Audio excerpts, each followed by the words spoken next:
Dun, dun, dun, dun, Hey, dun. everybody. Welcome into another Purple Insider live stream with Bring Me the News. Matthew Coller and Sam Ekstrom here. I am not in an ice house. This is my 3-season porch, which we turned 4-season, but my wife is using our office right now. So this is kind of where I'm at. You're ice fishing. Don't lie. You've got a 6-pack of Dr. Pepper next to you, lying in the water. I do have a Diet Dr. Pepper sitting next to me, as always. And I realized last week somebody let me know that I opened it during the show, and I didn't even comprehend that the microphone would clearly pick it up. So I apologize for that. The Dr. Pepper sponsorship is coming. I mean, there's no doubt that the amount of free publicity you've given them is off the charts. Maybe what I'll have to do is throw footballs into giant cans. And if I get so many in, like in the college games, okay, if you get 14 balls in the can, we'll give you a sponsorship. I'll practice my chest pass.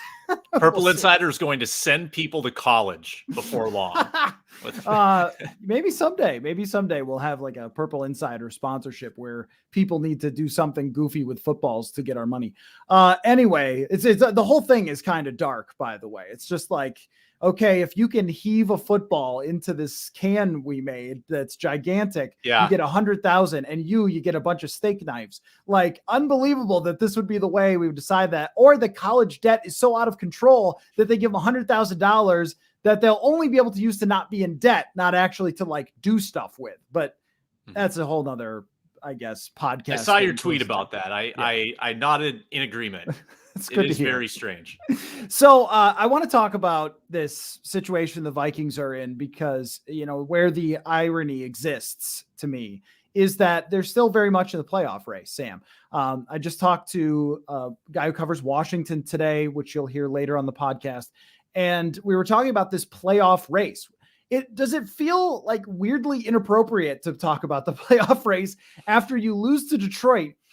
And yet it's very much in play. Like, it's not out of the realm of possibility at all, particularly because Philadelphia and Washington play each other 2 times. And if they split those games, it leaves the door open for the Vikings to beat the Steelers, beat the Bears, and go into the postseason. And I know that people have said, hey, they couldn't beat Detroit. Are they going to beat Pittsburgh and the Bears? I mean, look up Pittsburgh and the Bears. Like, they're not good. Roethlisberger has struggled all year long. And I don't know if it's Andy Dalton or Justin Fields, either one of those quarterbacks. I think Mike Zimmer has a decent chance of messing with defensively. There's no stout offensive lines here that are going to steamroll the Vikings defensive line. But yet I still feel very funny about switching from fire everybody, this all must end, which was our conversation the other day, to, hey, but they are kind of in the playoff race. Yeah. What's it called when you've got that little tracer that like you hook up to your pulse and it's like an echocardiogram? I might be wrong about that. Not a doctor, but like the Viking season, it's like, yep, they've got a pulse.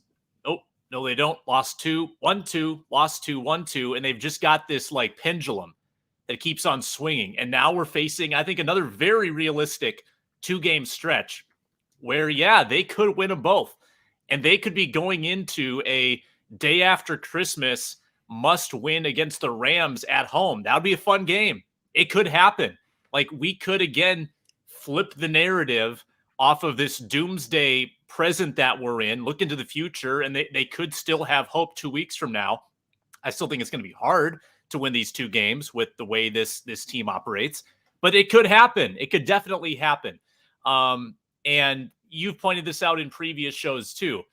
It's weird when you're talking about, well, can the Vikings outgun the Taylor Heineke-led Washington football team?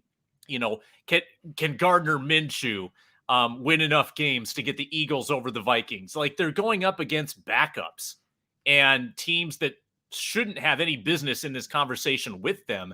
And yet here they are staring up at the 49ers, who, by the way, huge favor, losing to Seattle in lose from ahead fashion, the opposite of come from behind, which makes the Lions loss hurt even worse. I mean, then the 6th seed is back in play, and just a devastating turn of events there for the Vikings playoff hopes, but still on life support. And still they're going to get plenty of favors from all the teams around them. none of them are going to win 10 games, which even gives you room to maybe even lose one along the way and still make the playoffs. So I think that the next couple of days for fans and for players is sort of reframing their vision, moving the goalposts a little bit and saying, okay, we lost that one, but there is still inexplicably hope for our season. I mean, that's been the entire year. When they fall to 3-5, it was feeling very much like, oh man, they could go to Los Angeles, get beat down out there, come back home, lose to the Packers, and good night Vikings for this season. Everybody's getting canned, Kirk's getting traded, and on we go. And then they win 2 games in a row. Now, the difference between that and this is that the Vikings have these absences on defense, of which it seems like they're going to get Anthony Barr and Eric Kendricks back, which is a big difference maker from Troy Dye being out on the field or Blake Lynch, who Mike Zimmer refused to say anything nice about today when he was asked about him. There's just no difference. I mean, there's no way to even put it into numbers, the difference between Blake Lynch and Eric Kendricks. There's no grasping that. Like, it's gigantic. And so if you're Mike Zimmer and you know you're likely to get those linebackers back, you have a much better chance of going up against a team with Pittsburgh that throws a lot of short passes because Ben Roethlisberger can't move or do stuff anymore. He just takes the snap and tries to get the ball out quickly and not like hurt every part of his body, which opens the door for it might not matter if your corners aren't that good. It might matter if your linebackers can make plays. So I'm sure that he's looking at that saying, well, we should be better than it was against Detroit. But I also think there's another part where if you're watching this team and you're a Vikings fan, you're saying, I don't know, man. Pittsburgh is coming in here highly motivated to stay in their playoff race. They never have a losing season, and they're not about to start. They're coming off a pretty big win against Baltimore in which their defense showed up huge. They have TJ Watt. They have Cameron Hayward. These are some of the best players in the NFL, and we've seen many times where the Vikings cannot get anything going when the opposing team has a really good defensive line, or even last week at times when the opposing team has a bad offensive line, or defensive line. Mm-hmm. So I guess I don't know how to feel about this because I can easily talk myself into winning the games they're supposed to win, upsetting either Green Bay or Los Angeles, and being in the playoffs. And then we go, what a weird time that was when they lost to Detroit, and still having the same conversations about changes, but being in that playoff race. It seems waking up today still very plausible, and yet also weird that that's the case. Yeah, it doesn't make any sense. The NFL this season doesn't make any sense. And the Vikings aren't the only team to lose a bad game either. They're the only team to lose to the Lions. But hey, their upcoming opponent tied the Lions. You know, like this is the we almost or did lose to the Lions Bowl. brought to you by Purgatory. Like that's what this Thursday night game is, and it could be an ugly one. And the Vikings are going to have to do what they often don't do, which is like find a way to win a potentially low scoring, ugly football game.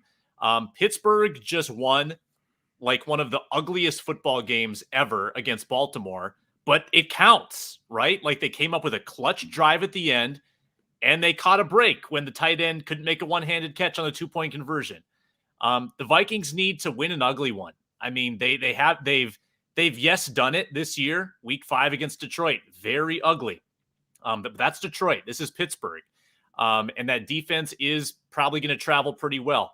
Remember, Mike Tomlin's a defensive-minded head coach. I mean, we've seen him coordinate pretty good defenses over the years with a myriad of different talent with the Steelers. They're going to show up. TJ Watt's got 16 and a half sacks, I believe.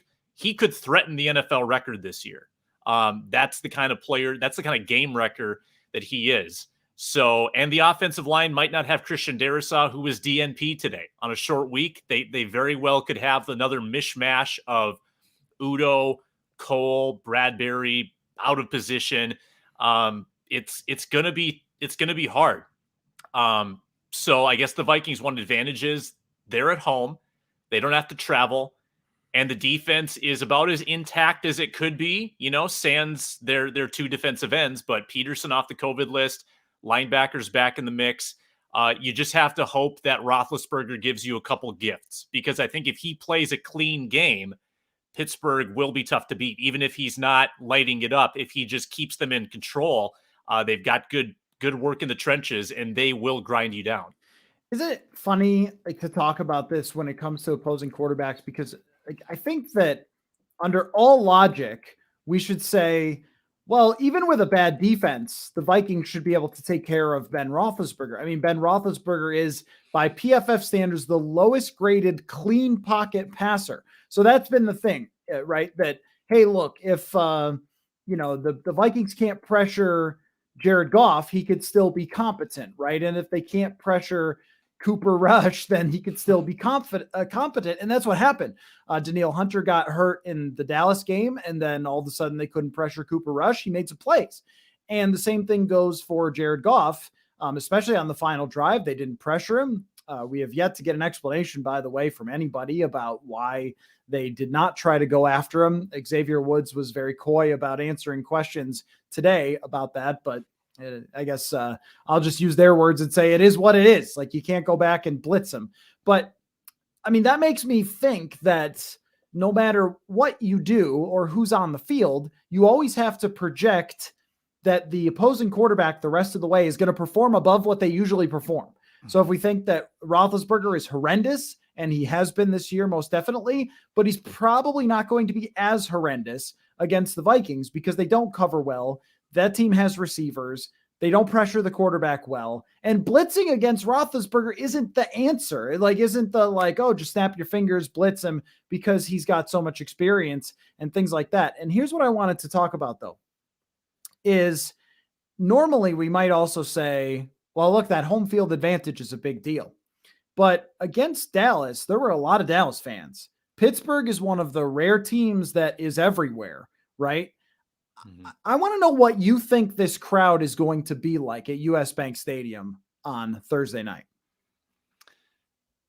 It's going to be dead. It's going to be dead if there's any sort of adversity early in that game. I think that football crowds, and maybe this is just the case here, or maybe this is the case everywhere, but I think they're at their strongest in the first quarter, first few drives of the game. They have the most kind of pent up energy. And then there's usually a lull. Mm-hmm. Unless the home team gives you a reason to stay at a fever pitch. And I think that these fans are pretty smart. They probably all watched the Lions game. They understand the trajectory of this team. I even think back to the Packers game. Aaron Rodgers was asked after the game about the crowd and the impact of it. And Aaron Rodgers said, and he's played there about 5 times, he said the crowd wasn't the same as usual, which I thought was interesting.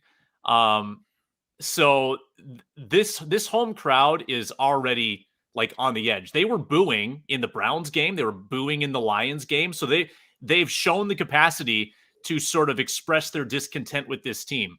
Now, are we going to have Fire Zimmer chants a la Fire Childress, 11 years ago? Because that was a thing.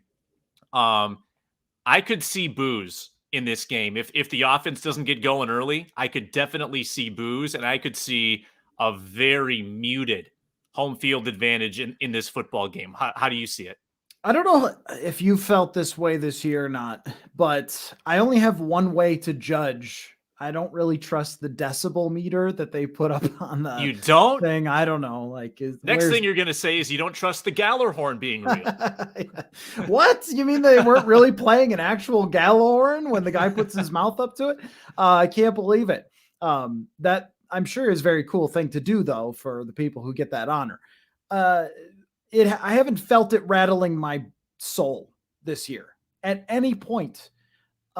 And I know that during the Green Bay game, there were times where it got loud. There were a couple third downs where it got loud, and you could it does this thing when it gets loud where it feels like it's sort of pulsating, where it's just like, whoa, whoa, like that. I don't know how to describe it, but it's so loud that that's what it feels like. And maybe a couple times in that game, it got to that point. But during the Minneapolis Miracle game, that's the loudest I've ever heard it. Not just during that play, the whole thing, the whole second half, especially. Yeah. I just remember sitting there being like, my skull is rattling against my brain through this entire game. It was that way in the Superdome, the playoff game. You and I sat right next to each other, could not hear each other talking, like through the Superdome game. There has been no point this year where I've felt that way, where it's like Courtney sits 2 seats down where I'm screaming to her to say anything. Like, it hasn't felt that way. And you know that I generally talk loudly, and more people have overheard me this year saying stupid things, I think, than ever before in this stadium. And I agree with you that the discontent, if it doesn't get off to a good start, will be shown by the fans who are there. And I think that this has been sort of brewing all season, even going back to preseason when they were miserable on offense. There was this feeling of like, you guys, you're going to do this to us again, aren't you? You're going to be mediocre. And people were throwing their programs around in the stands and doing the wave. Just like there has been a feeling inside that building that I have not experienced before since covering this team, because at all points covering this team with fans in the stadium, there were high expectations and every game was big for them. And this one feels like, yeah, it's big for what we just talked about, but it's not the same. It's not the same sort of like, this really matters and we've got to be here for our team. It's, if you guys don't come out and blast these fools, then just boo and get out of here and you've wasted my money. I think that there's a lot of edginess at this point. Once Minnesotans with their team become agitated and tired, we saw this with the Twins when people just stopped showing up. Like, once people get tired, they I think show their displeasure with these teams. Yeah, and early on in US Bank Stadium years, there was a true sense of pride that, like, oh, we are part of the home field advantage because this defense feeds off of us. We're the best third down defense in the NFL. So all of that noise, all of that energy, which oftentimes is created on the defensive side, was so important to the 2017, 2018, and 2019 defenses.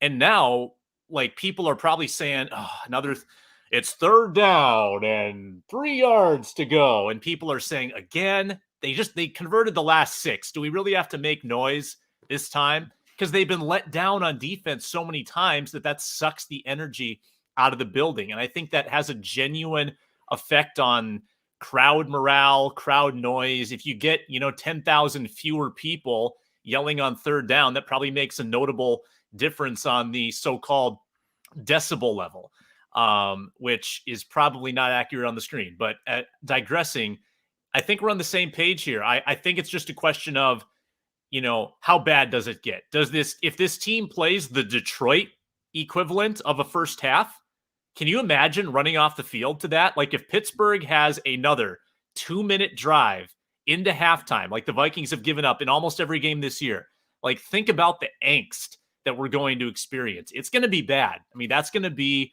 another one of those, like, write it down moments. This was another sign of the apocalypse and the end of the regime. Yeah, and I assume that for a game like this, Mark and Ziggy will be in the building, Wilf, and that it has to impact them. And I know it did in 2019. When they had that game in 2019 in week 16 against the Green Bay Packers, and people were leaving and people were booing because they just thought this team is kind of fraudulent, like in their record. The record's not bad, but they're just not a good team, and they've had so many disappointments. You felt an angstiness in that building that night.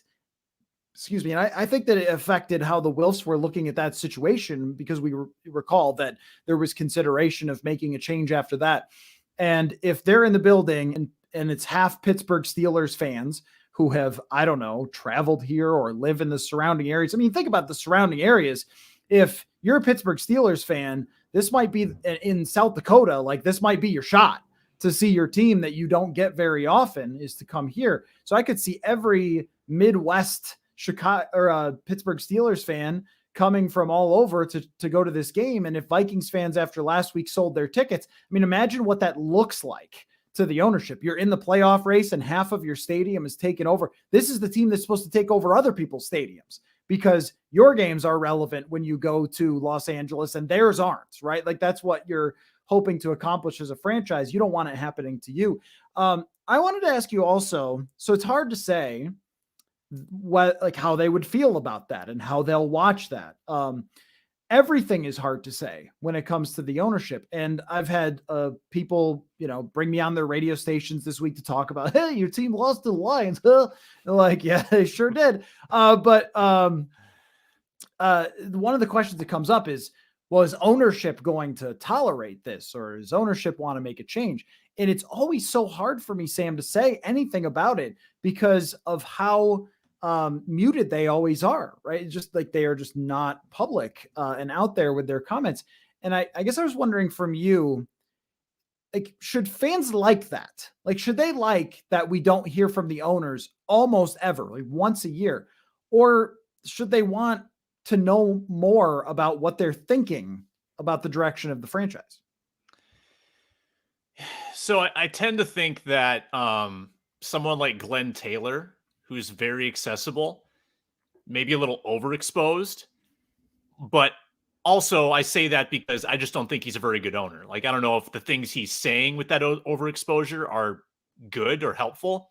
Someone like Mark Cuban, who I think has actually settled into his role really well. I mean, a lot of the things he says I think are worthwhile. So I go back and forth on overexposed ownership. I think that the perk of working for the Wilfs is that they're not meddlesome and they're generous, right? Like, they, when they're spending the way they're spending, I think you deal with maybe sort of their absence in the public eye. I would classify them as good owners.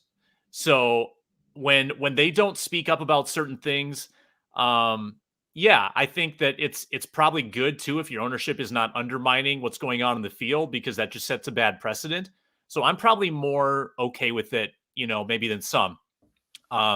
Now I consider sort of their desire for continuity that they've shown. And they've, obviously had a pretty long leash. And I think about the continuity with Pittsburgh, right? Like, that's an easy comparison to make this week. They've had 3 coaches in half a century. And I'm sure that there were a lot of people that were worn thin by Tomlin and the records the Steelers were putting up, right? Like, early 2000s, they had a couple 500 seasons. And then 2018, 2019, a couple 500 seasons. And then they won 12 last year. And now they're kind of back where they were. And I'm sure that when you go, when you hold on to a coach for, 15 years, you're going to have those down moments. But they've typically been able to come out of them and be the better for it. And now their quarterback is probably the one getting in the way. But now I'm going down a bunny trail. I think the Wilfs desire that type of continuity more so than they do sort of, chasing those quick changes every couple of years. But I'm okay with the way that they've handled things in the public eye. I guess going out, I mean, if anything, I thought that having to go out and send a message before the playoff game defending Mike Zimmer, I thought that was even a little knee jerk. I don't know if they needed to do that or why they did that necessarily, but I'm pretty much okay with their approach. Or where do you stand on that? I think that Vikings fans should be really happy about their ownership because of how much worse it can be. When you have an owner, and this is talked about with Washington pretty often, about how the scouts do their jobs all year long and they put together these massive reports and they just do the best they can. And you have front office people who are pouring through the numbers and the reports and everything else and trying to come up with any little edge they could possibly get at the NFL draft. And then Dan Snyder walks in the room and says, we're drafting this guy. And this happened when I was younger in Buffalo. So the Bills, I forget the exact year, but you'll know the player. So the Bills were in need of everything one year. They were just sort of, middling and struggling and that kind of thing. And they were all ready to take whoever. And their owner, Ralph Wilson at the time, walked in and said, we're taking Willis McGahee. Now, Willis McGahee turned out to be a really good NFL player. The problem is that Willis McGahee had shredded his knee in a college game right before the draft. I mean, it was one of those, I think, one of those big games, a bowl game or something that he. It was the championship against Ohio State, one of the ugliest injuries ever. Yeah. Yeah. Right.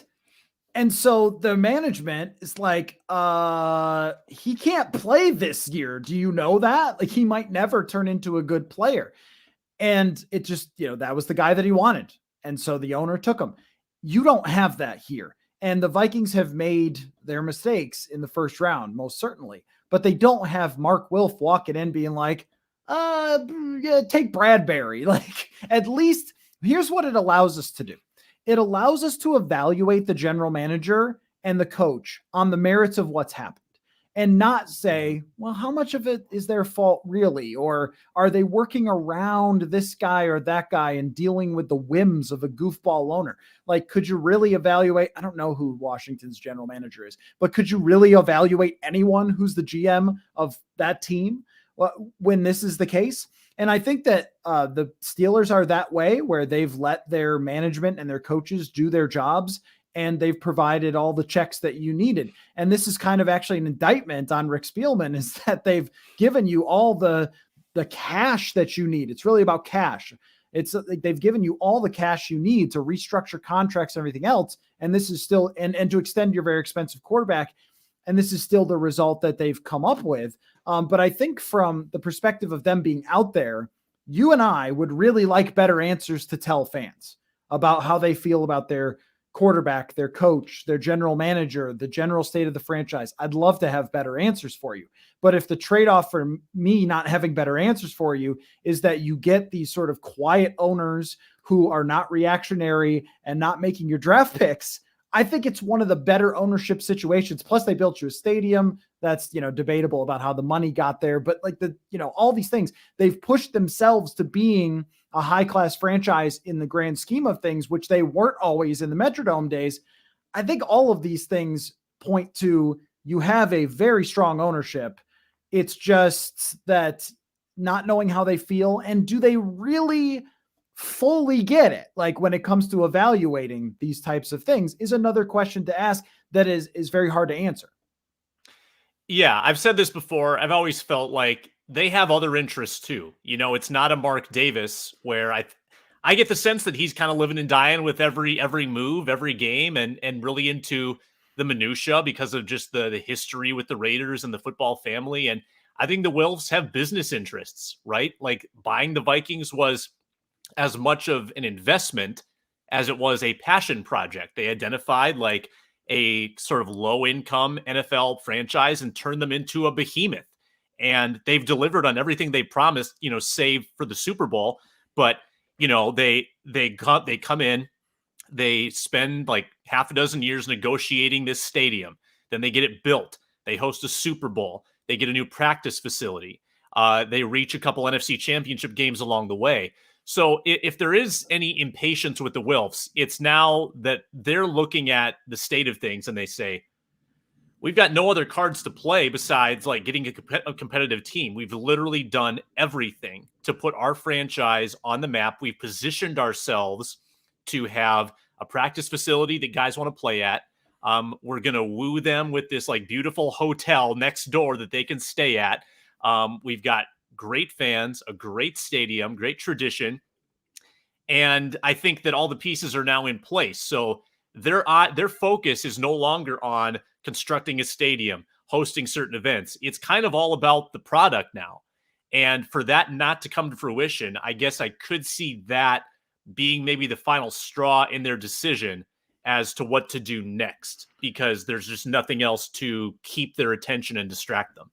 There's also something hard that we deal with when it comes to evaluating like an ownership, is that one of the criticisms I think for them is, hey, look, they've sort of settled for, you knew that this was going to be the case with Zimmer, Spielman, Cousins when they extended him, that you were going to kind of just go forward with 7-9, 9-7, whatever type of seasons, 8-9 now, that kind of thing.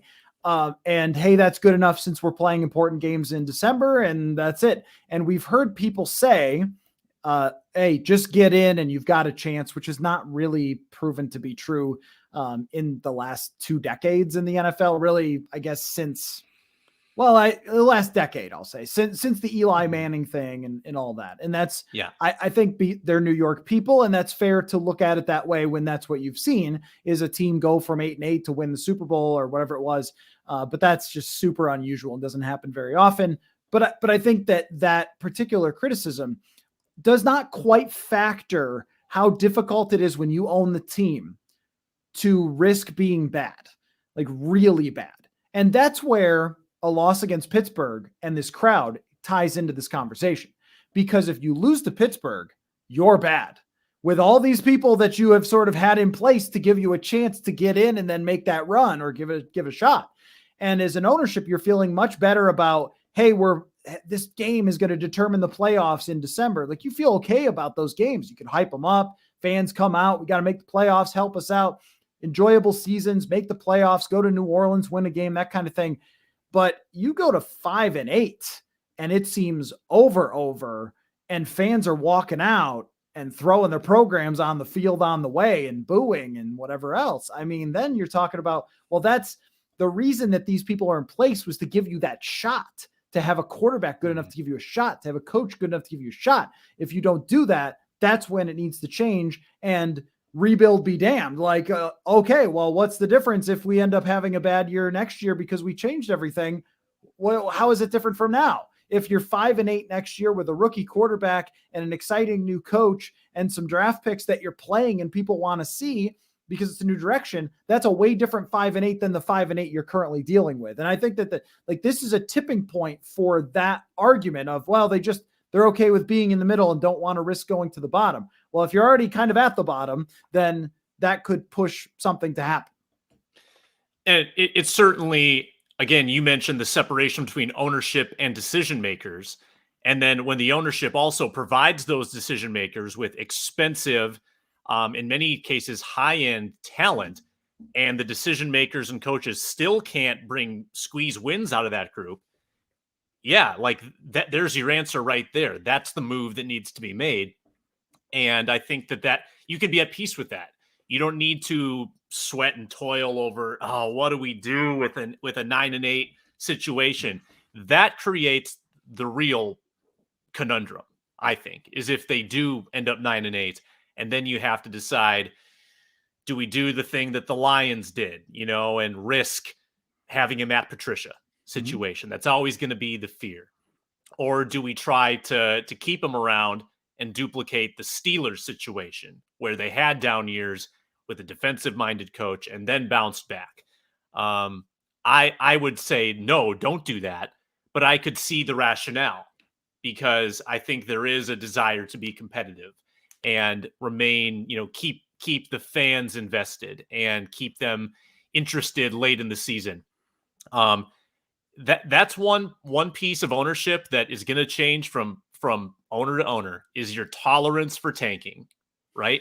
Mm-hmm. And that the Wilfs, I would assume, would have a higher tolerance because they're not reliant on the gate money. They don't need to have sellout crowds to still make a fortune. They've got a million other balls they're juggling. But in their heart, maybe they want that competitive team every year, even if it means vying for the 7th seed. Tolerance for tanking is my indie band, I think, is right. What instrument?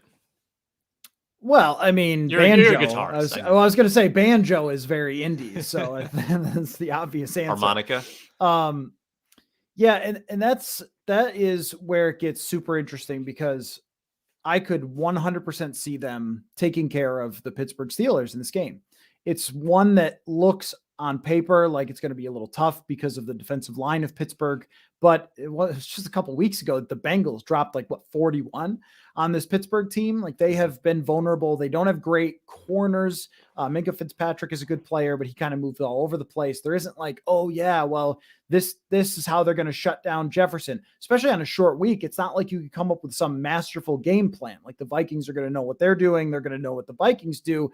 And it's really does TJ Watt wreck this game, is kind of the way that I look at it. And Cam Hayward, who's just as good. But you could see them winning it, and then you could see them going 3-2 and making the playoffs because other things fall their way.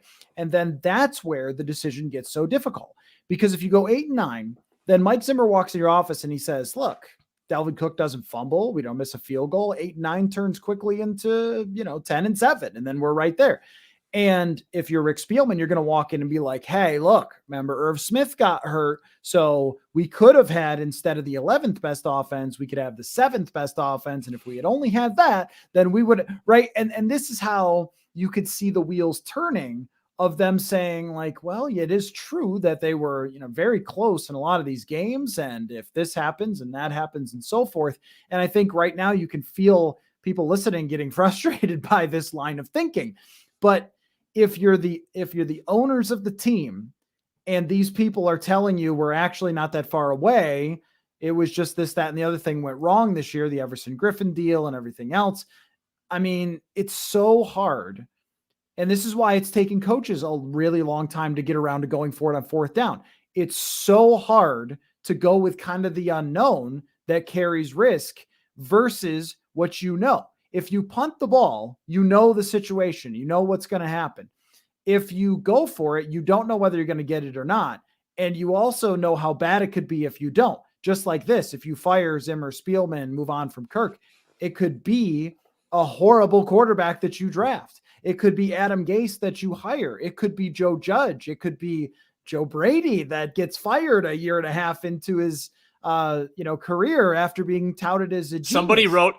Somebody wrote the article, by the way. Remember I foreshadowed this on Sunday? Yes. I said someone will write the article, and they actually wrote the article. They listened to the show. They tagged me in their like promotion of the article. So it's happening. The Joe Brady bandwagon is already off and running, and they might be listening again. So thank you for pointing me to that. Yeah, I appreciate that. But I mean, you're talking about a guy who wasn't even the offensive coordinator at LSU. But here's the thing too, Matthew, is that I think that if you do look around the league, there are enough examples of getting a young coach, pairing him with a young quarterback, and seeing success within like 3 years to say, okay, this might not be as risky, right? And I'm sure that you could come up with half a dozen examples where it didn't work.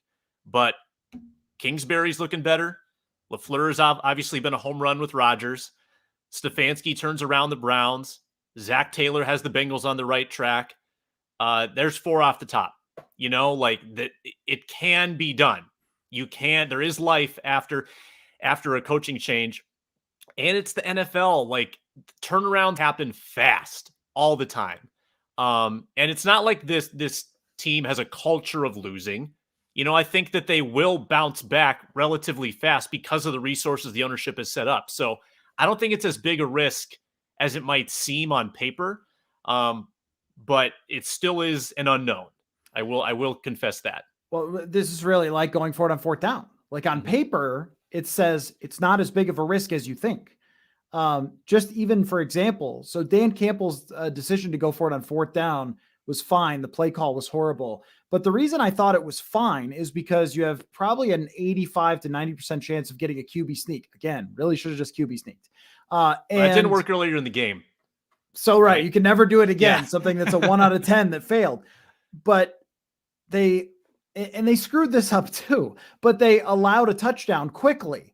They could have allowed it even quicker and given themselves more time, but they allowed it quickly. And the whole point is going for it on fourth down, even though you failed, like didn't ruin your chances. They always sort of think it's going to, but it doesn't. Or it doesn't always, doesn't necessarily. And the same thing might go here. Like, yeah, this might ruin your franchise.